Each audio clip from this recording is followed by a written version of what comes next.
Okay.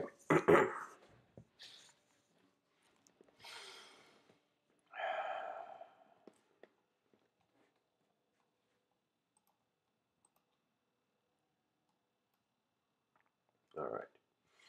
Hello, everyone, to tonight's live stream. It's a very interesting topic I want to get into, and I'm going to dive into it. The title of the episode is A New Approach Towards Eternal Remembrance. And so on the side, I say lecture on the self of selves. Okay. So for me, I understand that every person's value of life is contained in the story of their vision. Every person is telling themselves a story to make sense of reality. Now, some human beings change their story, they update it. Some people don't update their story. For me, stories are like, they are the bones of a program because there is a sort of context to the motion of particles in a space. When I named the title A New Approach Towards Eternal Remembrance, I'm saying this new approach entails a deep look at the foundation of the stories of reality. So let's say if meaning was a thing, its most fundamental particles would be stories. So we find meaning in a sort of relationship of our individual form with its environment or whatever it is considering distinct. You see, this is a video where I sometimes think, okay, someone's going to look at this video and it's going to be like, okay, this guy named Mr. Within is talking about eternal remembrance. All right? So for me, that the whole notion of remembrance is that, okay, let me tell you the notion. Let me see if I can find a better way of explaining this.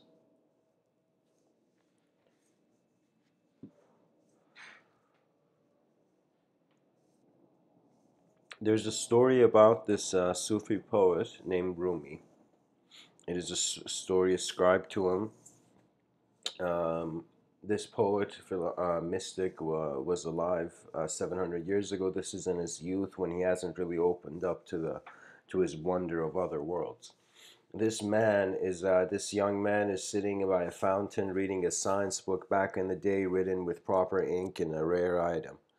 Out of nowhere comes this spiritual nomad, this kind of spiritual pilgrim. This man comes and he has a huge beard and he's kind of like, back in the day, they would call him a spiritual wild man. Pretty much these people who were following this divine intuition, traveling from city to city or whatever.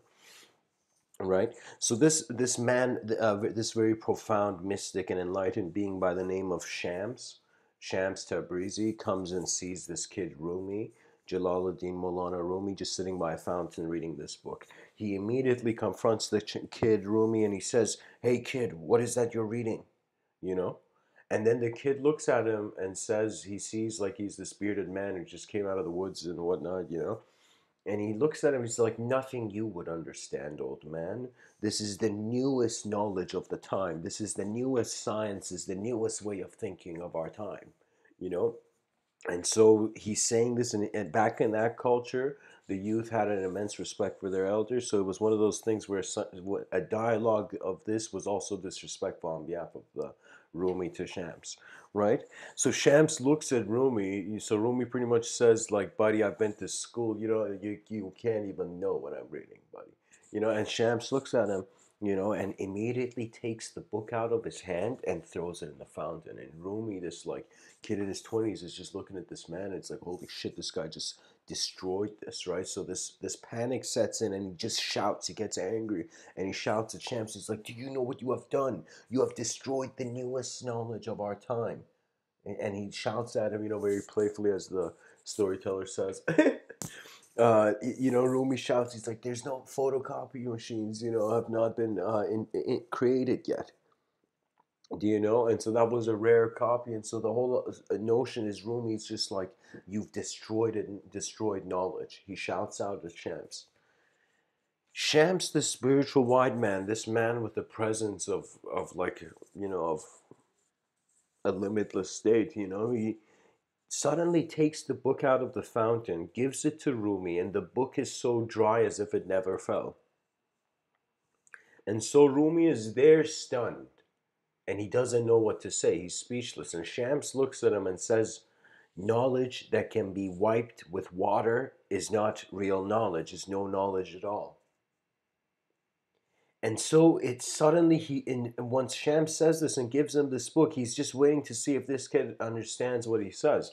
And Rumi suddenly gets it. And he begins to realize that he's been constantly keeping himself occupied with a sort of updating belief system that's just slowly updating.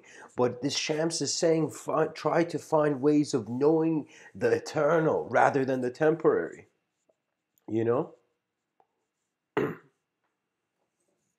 That means it's very important where living beings, not where, but how they administer, how human beings administer their attention with reality.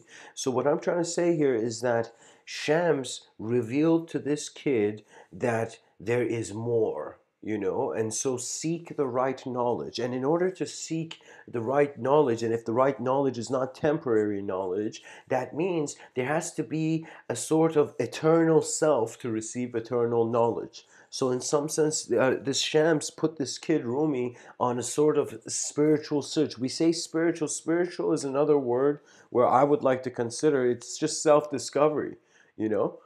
Because what you are, you already are being, and you don't need to prove. Nobody has to go around proving. Like if somebody, like let's say somebody asks you, like, what's your name, man? And you say your name, you know? And then somebody's like, hey, man, you got to prove to me that's your name. If I don't see proof that that's your name, I won't believe that's your name. And so you show the guy, the idea and stuff, and you see like, okay, this is this guy. But you see, people doubted what you knew was to be true before they could see it was true. And so, what I'm trying to kind of get to here is that this approach towards eternal remembrance is, in some sense, an approach to trying to discover the real self, or let me say it like this, your most updated self. He's painting on the canvas, but the color is being put there by the intention of that space. So you see, most people just have a physical relationship with themselves, right? Because they never wonder about the non-physical relationship with themselves, because our minds are so powerful as living beings to animate the unreal behind our eyes in such profound ways. I have read lines of poetry that I feel like the people who were writing them were not just in one world writing them. They were in many. It's as if their wisdom entailed many accumulated experiences of various altered states of consciousness, where in some sense the person had learned throughout their life that more interesting than just to have a successful program run till the end of the game, you kind of live for the moment's next truth. And the moment's next truth means always that moment where you have to sacrifice the past for the future in order for the present moment to refresh itself. That means, believe it or not, people are worried about death. But as far as the mind is considered, the idea of yourself is different every day, every moment. Every moment you wake up and look at yourself in the mirror, most people are looking at the mirror and it's like, okay, another day. This is another new day, right? And so they're like, okay, based on my free will, the choices I make define my character. Most people are functioning based on this, but not realizing that our relationship with our own story or our own belief system is one that our attention needs to be constantly on it to update it. So for me, for example, a professor teaching something in a school is a very valuable position, because it's as if this one person is constantly has his attention on the idea and is trying to keep that attention alive. So for me, before there is a profound revolution, let's just just bring this into the talk, before there's a very profound revolution and evolution in the educational system and in the educational curriculum, the teachers of the world have to figure out what ideas they want to live for and what ideas are worth and valuable to the continuity and the advancement of the species. This whole thing about like people hating, acting violently towards one another because they look different. Well, guess what? You know, if you were in the same room as your past self, you look different from that self, and you'd have differences, right? So this is the thing where we don't try to judge the different colors life is drawing itself with. Existence is happening in many ways, but in happening in many ways, especially for a living being, it comes down to a central point of attention. So how a person attains a sort of eternal remembrance is forgetting about the concept of eternity and forgetting about all ideas on spirituality and religion and any sort of metaphysics. You have to forget all of that. Let me tell you why. Because you have to start writing in your own notebook, and most people choose to, in some sense, copy other people. Right? For me, sometimes the way I remember a lot of things is because my own reality challenges that reality. So, for example, when I was getting introduced to yoga, it was not the way I learned it was not because I agreed with it at first. It was because I clashed with it. Sometimes for me, language is a very profound place where the mind trains itself through awareness. Your self-awareness is the most advanced thing. For me, a person who is a master in self-awareness is far superior in ability than a person who's, let's say, just the Taekwondo master. You know what I mean?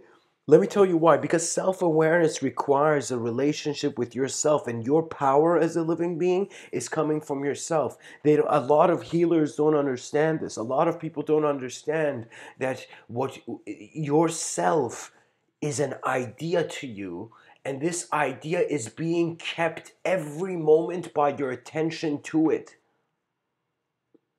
So my eternal remembrance was a sort of chaos because my order was defined on stories and meaning. So I'm pretty much saying, yo guys, I'm that human being in this lifetime. I experienced a sort of chaotic nullification and a sort of nihilistic tornado hitting me, right? And what that means is I experienced what I would consider pure emptiness, where pure emptiness, you could put an equal sign to pure awareness.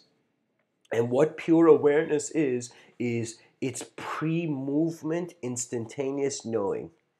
So instantaneous knowing is expressing itself in, at least in my personal, Mr. Within's personal, I guess, philosophical world.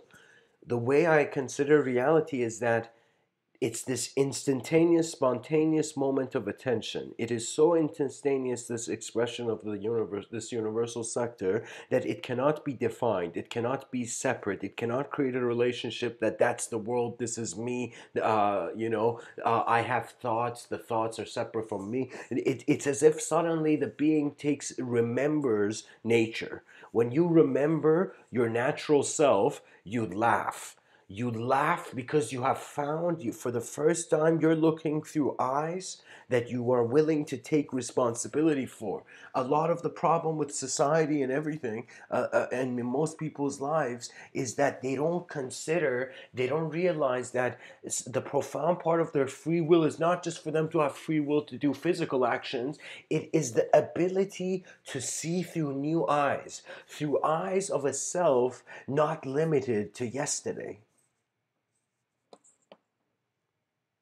Because the past is obsessed with the future and the future is obsessed with the past. What do we see in all these time travel movies? You know, people coming in the future to change the past, to have the future be differently because they're afraid of their own future. You know, like it's like time travel is a joke unless one begins to comprehend that it is something to observe, it is a work of art. You know, I find that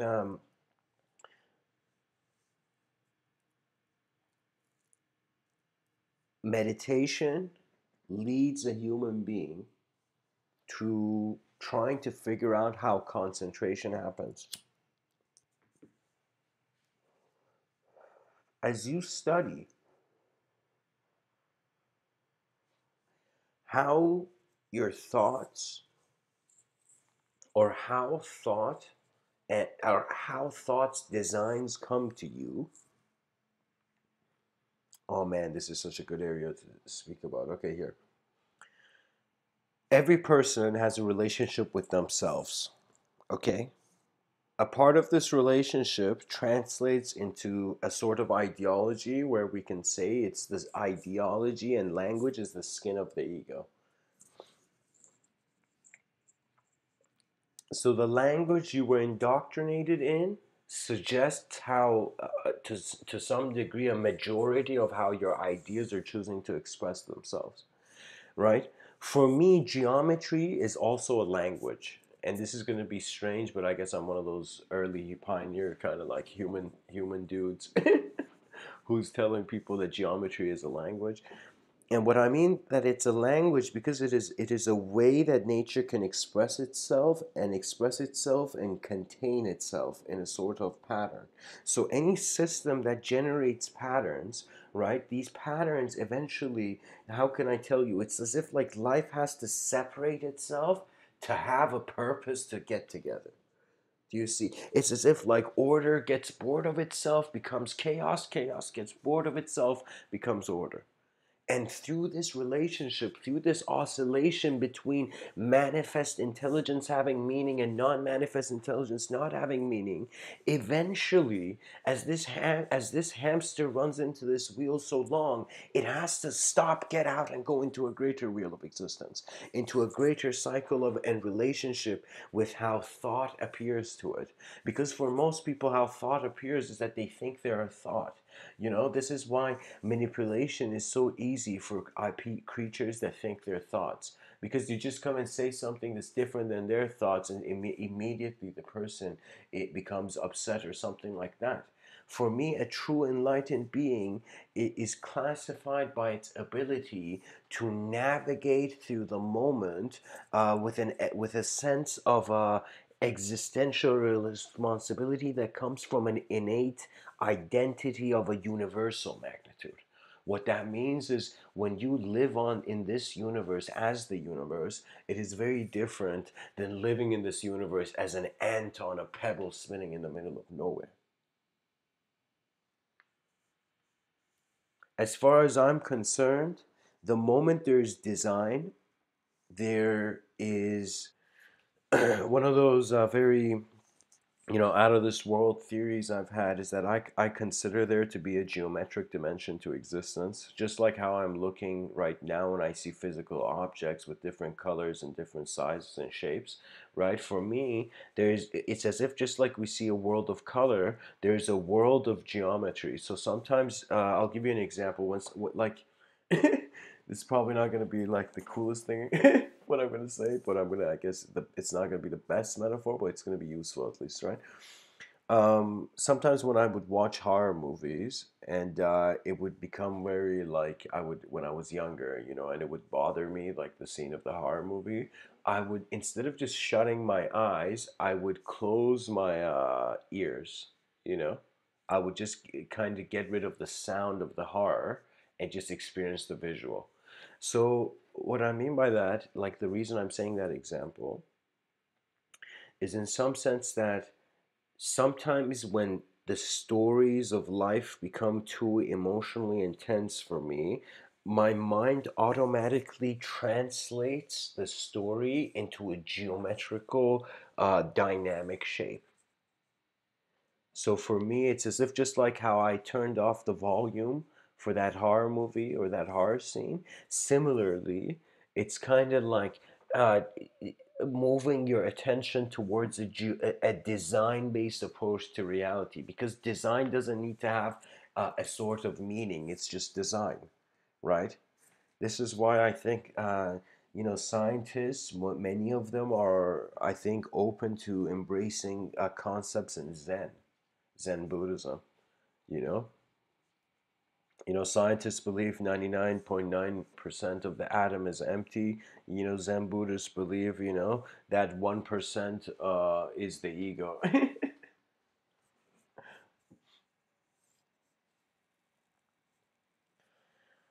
My personal experience of a sort of eternal remembrance was a sort of forgetting my own story of life or that world I was in for a second, coming into a silent waiting zone.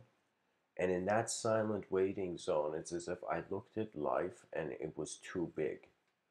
So as if I kind of looked at my life, my existence, even as I'm talking right now, like this was a moment of my experience where I looked at reality and I was like, wow, this is so big. And I feel I'm a small part of this existence.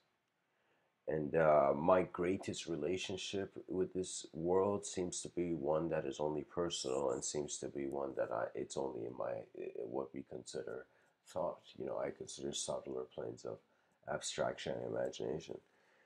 So, what I'm trying to say is that once you realize, like, the concept of God also suggests the concept of an intelligence prior to your intelligence. And once a person taps into a sort of Tao of the moment, a sort of universal acceptance of phenomena, as if like nothing has to have per se a sort of meaning or shape or character or story or symbolism or value or philosophy or, you know, science to it or belief to it, you suddenly come into the moment pre-thought. And it's like a moment of zero gravity for a mind that has been restlessly obsessed with itself from the beginning of its life. The moment a person tries to be special, tries to be, or in their mind, they're living a life where there's something where in real life they're actually not there yet, they will feel they're missing out. The biggest issue with insincerity and dishonesty and ignorance is that the being misses out on their own self. And sometimes I still get the way society is designed is that there's a sort of beam of judgment that is placed on the individual in a social setting. It's just there, I think, naturally, right? But a person finds value in life when they find their true self, and for me, the value in life came from a devaluement of another reality. So as if like I'm like, wow, the issue is too big. Life is so big. My mind can endlessly create different stories on what it means to me. What is the point of this? There's nothing. I came to this moment. I remember back, I called it empty seeing or seeing emptiness. What that means is just like I felt I was a moment of sight, and there was, it's like in the emptiness of an intelligently witnessing space, you know, all these particles and physical matter is moving. As if when you try to go, you know, become one with nature in the kumbaya way the New Age community celebrates, what you eventually come to is a sort of inseparability of the cosmic will and the individual will. So your individual activities begin having a sort of cosmic significance because you're beginning to see that your mind is not the only intelligent factor in your world. Your world is influenced by all the energy that is present as one moment in this existential phenomena called this universe. So our eyes have opened to worlds of design. The design seems to be already laid out, as if we are in the middle of a chessboard of an existentially vast level. Honestly, we're in a cosmic chessboard, but we don't know the rules, we don't know our steps, but we see that people seem to have certain roles in their life. Do you know, it's like we have the Elon Musks and we have like the Hitlers and we have the whatever different kinds of characteristics. And for me, for a long time, I had this impression that civilization is the mind of the planet. It is the planet thinking. and as if like different parts of the brain are how different cultures and communities and different ways creatures behave on parts of the planet. So for me, when I look at it cosmically through a sense of cosmic self, there is no meaning. It's too big. It's too big, and you're creating your own meaning. It like in life, you better have fun, because all those strict beliefs you think you have, they are on thin ice, and this thin ice is a sort of existential witnessing of your belief that regardless of what a person says, this is what I believe, right? Pretty much when a person says something they believe is because it's as if like Da Vinci's drawn a Mona Lisa picture and somebody says, yes, this Mona Lisa picture, I know it exists. you know but a lot of people don't, for example, question Da Vinci. Do you see? Their attention goes on the tip of the finger, but not the stars that it is pointing to. After a sort of empty seeing kind of experience, eventually I came to a point where you start anew. So I guess this is a cool way of saying what I find enlightenment is. Enlightenment is a new resurrection of identification with the world, but through a deeper, more mature and wiser stance. So for me, it's as if like divinity has two aspects. Divinity has a sort of inner value, which is all the knowledge and ideas I have on it, and then it has an outer value, and it has this more profounder value of how my mind's eyes and my biological eyes begin to find certain alignments and similarities with one another, because I consider that there's a subjective realm and there's an objective realm to every self-aware moment of existence. What that means is like you're not just a physical body. The moment somebody asks your name, that answer or the person answering is an idea form, and this idea form is very profound because we consider ourselves life forms, but this life form is being aware it's a form by first acknowledging that it's informed to itself in an abstract way through its mind.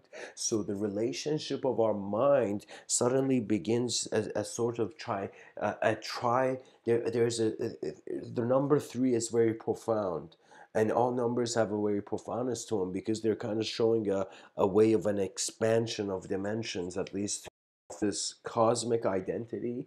This cosmic identity begins taking responsibility on higher and higher levels. So the ego is like water put in like it's like ice. Imagine you take this chunk of ice, you put it in a pot, and you turn on the stove, right?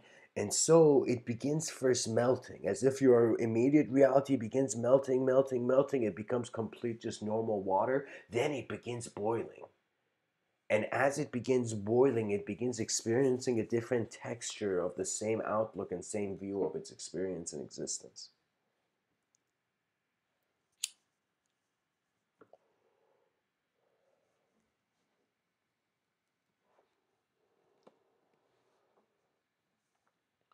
There's this other very profound Sufi mystic by the name of Attar of Nishapur. And this very, very, like, very profound and enlightened person, he has some very nice quotes which I want to share. One of them where he says, "The sea, sea, the sea will be the sea, whatever the drop's philosophy." That means don't think enlightenment just means the enlightenment of a person. It means the enlightenment of also the world that person is extracting their identity from. Do you believe we are world jumpers and we don't realize it? But these world jumping is a sort of energy based coordination of attention and wakefulness to what is actually there.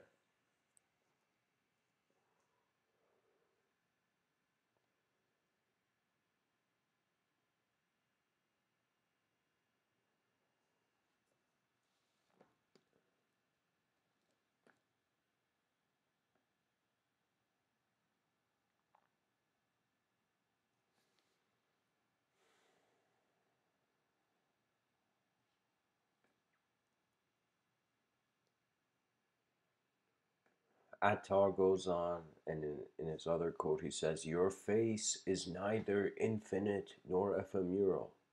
You can never see your own face, only a reflection, not the face itself." He says, "Don't be dead or asleep or awake. Don't be anything. What you most want, what you travel around wishing to find. Lose yourself as lovers lose themselves, and you'll be that."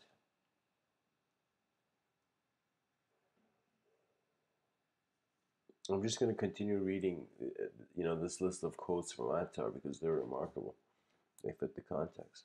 Attar says, "Joy, joy, I triumph.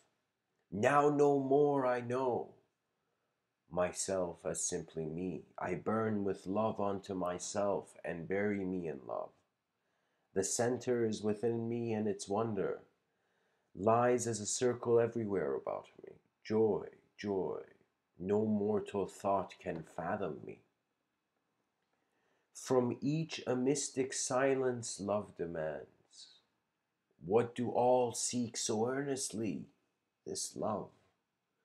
What do they whisper to each other? Love. Love is the subject of their innermost thoughts. In love no longer thou and I exist, for self has passed away in the beloved. He who would know the secret of both worlds will find the secret of them both is love. Do all you can to become a bird of the way to God. Do all you can to develop your wings and your feathers. Yet what are seas and what is air? For all is God, and but a talisman are heaven and earth to veil divinity. For heaven and earth did he not permeate? Okay, the writing's kind of getting off here. But pretty much, guys, it's very important because this relationship of a sort of, I guess, an eternal remembrance is a sort of like dissolution of your temporary individual personality into a sort of eternal, collective, unspeakable, unshapable presence. This experience of a presence, it is higher in dimensional value. So what that means is you will just instantaneously know.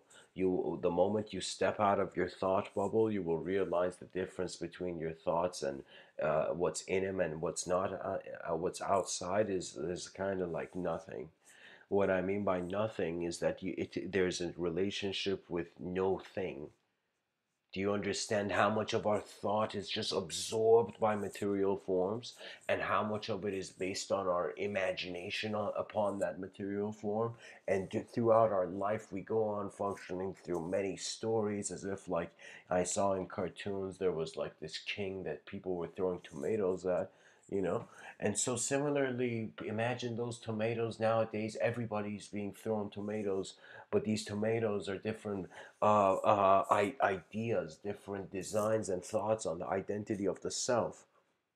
People don't realize when you watch something, that is defining what kind of watcher you are. That is defining who you are. And in a social reality, we have to at first function. So think of it this way: dishonesty is the sign of a young civilization. War and violence is the sign of a young civilization because we're still struggling with our outer chaos. As long as we're struggling with our outer chaos, well, who has the time to wonder about the inner chaos? But we do not realize once you handle the inner chaos first, the outer chaos becomes nothing.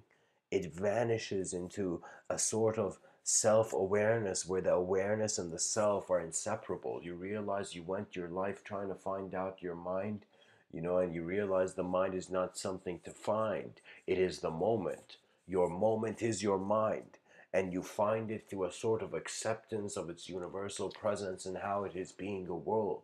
you know I always thought, what will my last moment in this existence be like when I'm about to like transition from this existence? What's gonna happen? should I let life, should I allow myself to, what should I live for the moment I'm going to die? Like that was the thought I had. And I kind of realized it would be through a state of gratefulness. That the best remedy I could tell you for any sort of healing is through gratefulness, and gratefulness comes through a deep awareness to how nature's laws are occurring and how much of your life has contributed to you extracting meaning through your experiences based on the stories you've told yourself. Because what I believed in when I was young, what I believed in when I was younger, and what I believe now, they are so different that because I believe them, I am two different selves in some playful way. And when I say I'm two different selves, this doesn't mean that like I think of myself as a sort of fragmented being. I mean, there was a time where metaphysically, through a certain branch of philosophy in regards to Descartes' dualism of the mind and how the mind is in its own dimensions, I had this like dream in philosophy in my earlier talks where I suggested like the existence of three different individuals in one dimension could be the existence of another dimension in a higher dimension or something like that. So for me, just like how different cells create the being, it's as if we are our collective existence as a sort of individual presence in another dimension. Some philosophies I had like that. But the whole notion of what I'm trying to get to here is that the relationship the person has with himself, it transforms. It transforms through a sort of acknowledgement that this world is impermanent, incomplete, and imperfect. Imperfect, incomplete, and impermanent. And what that means is like these are three jewels found in Buddhism, and the way Buddhism occurs, like the Buddha didn't say like try to go to heaven. He said the top of the mountain is to become awake. To awake to what? To become awake to your true nature. What does that mean? That means you have to realize something that you're being now that you have not yet realized. That's the best way I can say. Or let me say it even in a better way. Zen Master Dogen, he had a very nice quote, as if somebody asked him the same question. He was kind of responding. He said, "To attain is to forget the self, but to forget the self is to awake to the nature of all things." So kind of like you gotta forget who you are now, and in doing so, simultaneously wake up to how there is a level of observing reality and existence that because things are being, we don't have to do anything for them to have meaning. The meaning, I guess the word would be for is innate or implicit. It is there before the pattern needs to. It's as if there's a pattern there before we have to put the pattern in our own world of pattern.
I want to I was just looking up something. Just a second, guys.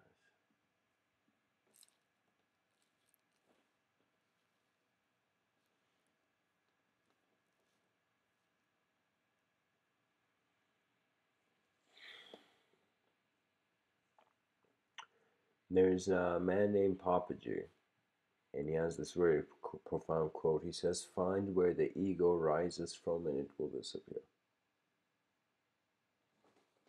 That is the eternal remembrance, because your ego is what is keeping you into a certain format, into a certain structure of a design of a belief.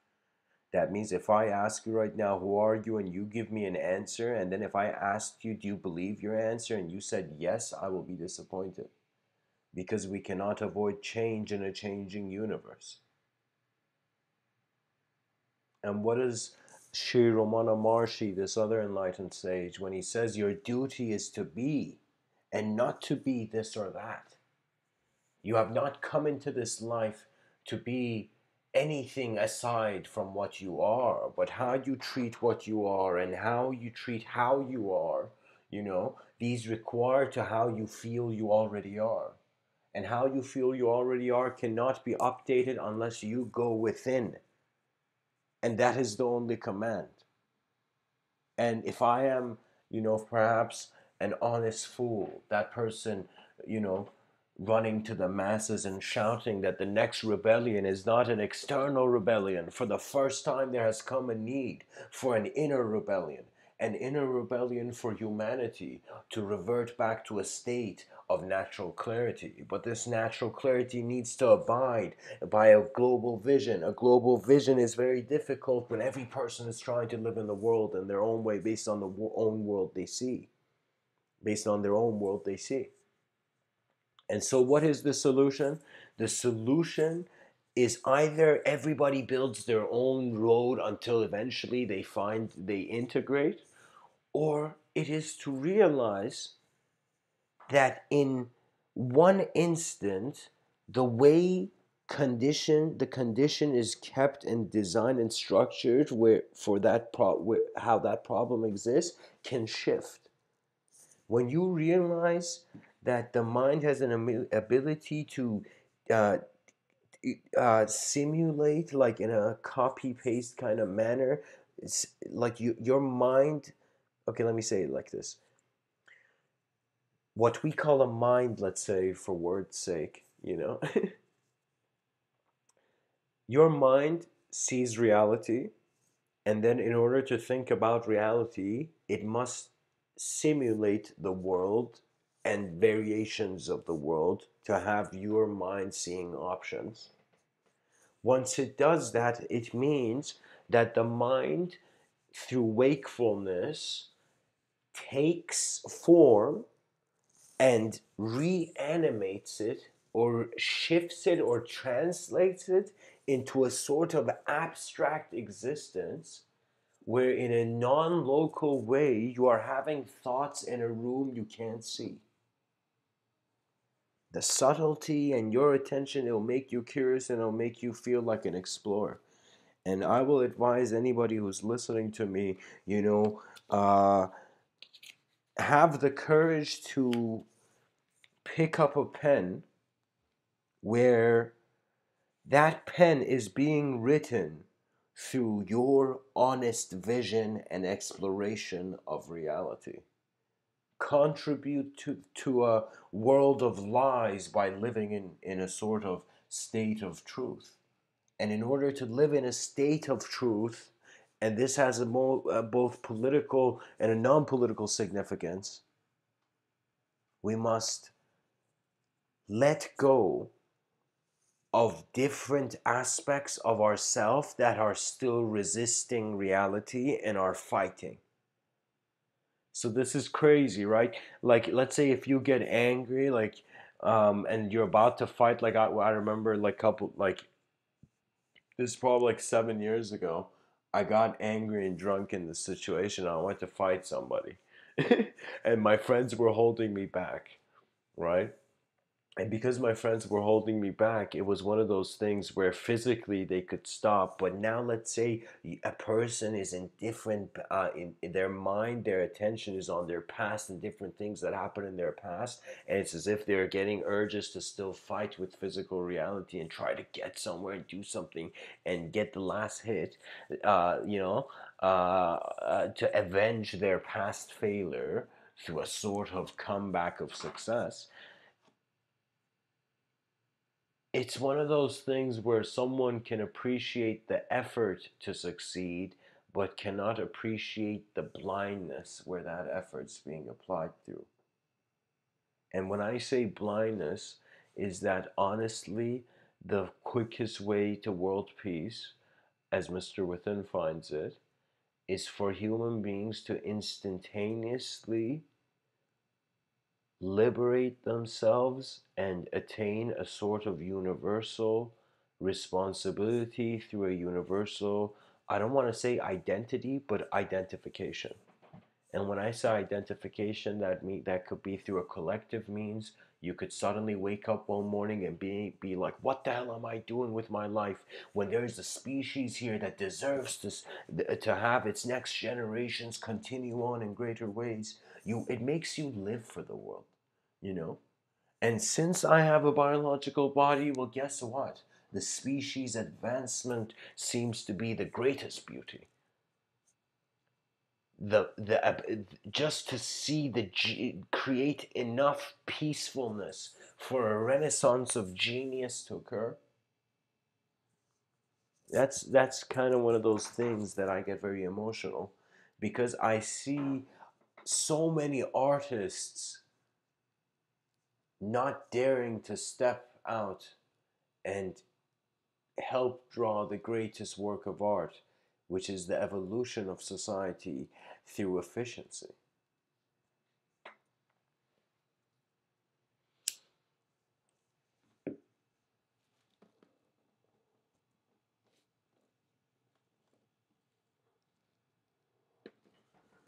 There is a saint by the name Sri Nisargadatta Maharaj. He says, if you seek reality, you must set yourself free of all backgrounds, of all cultures, of all patterns of thinking and feeling. Even the idea of being man or woman or even human should be discarded. The ocean of life contains all, not only humans. So, first of all, abandon all self identification. Stop thinking of yourself as such and such or so and so, this or that. Abandon all self concern. Worry not about your welfare, material or spiritual. Abandon every desire, gross or subtle. Stop thinking of achievement of any kind. You are complete here and now. You need absolutely nothing.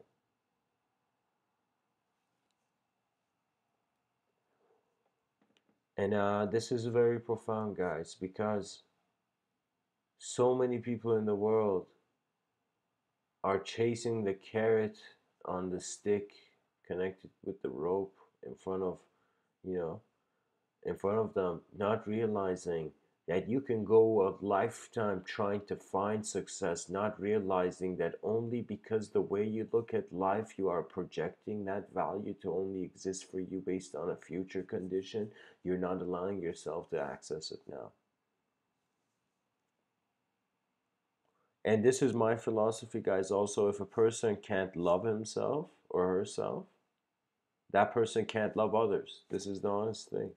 People who are violent, they're 100% open to be violent to themselves. Because honestly, the world is made of unspeakable moments of attention designed to speak. Why else would we have voices? Why else would we have technologies? Why else would all of this be here? Why are we in the candy shop of history's advancement?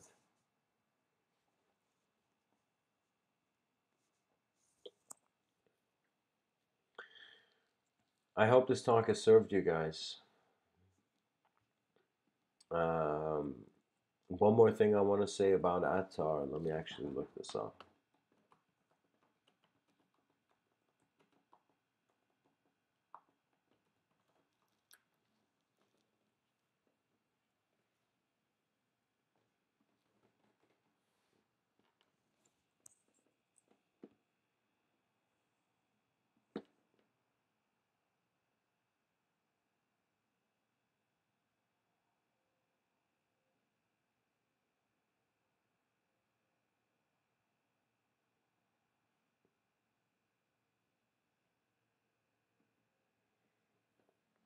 Okay, I can't find it, but anyways, guys, I'll tell you.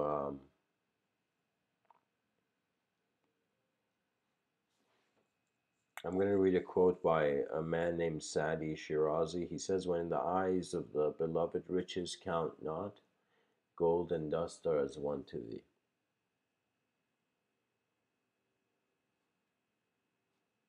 To find your eternal remembrance, you have to just observe how you are being and what temporary means to you. And whatever update you get next from that is your own enlightening gaze. Because in a changing universe, we can't hold on to anything too long.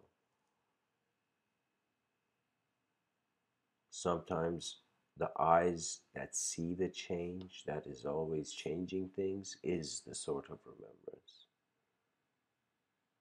Sometimes we are sitting on the treasure, but we're not realizing we have found it